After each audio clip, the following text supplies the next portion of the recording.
Le son des ans déserte sa vieille tête. Il laisse des marques brunes dans sa mémoire.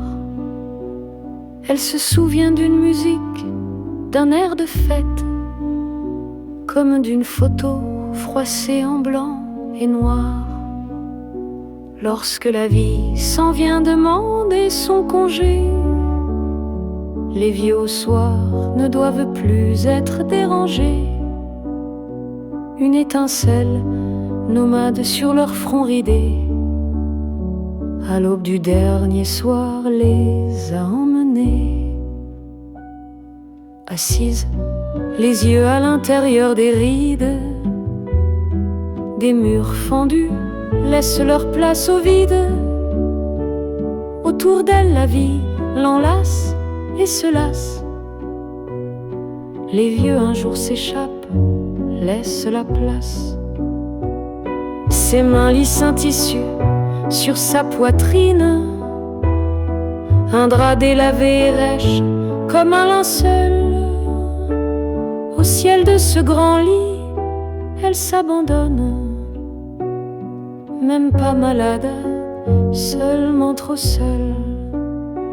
Lorsque la vie s'en vient demander son congé, les vieux au soir ne doivent plus être dérangés. Une étincelle nomade sur leur front ridé, à l'aube du dernier soir, les a emmenés. Des gens défilent, ils lui parlent d'elle, leurs voix viennent frêles, son esprit s'abîme. Il se cache, cherche une issue sans brume, son cœur s'acharnement promet des merveilles.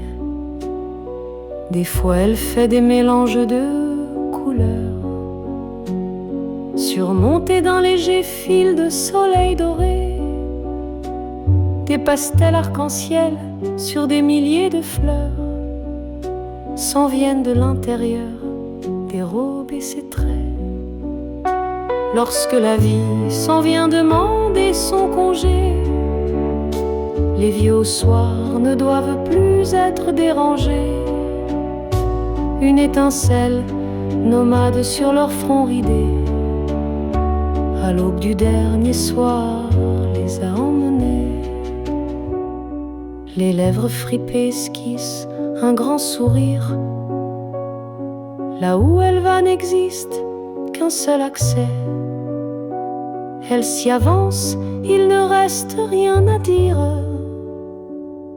La porte se referme à peine entrée. Elle y accroche tous ses sarments de vie. Second après seconde s'échappe l'envie.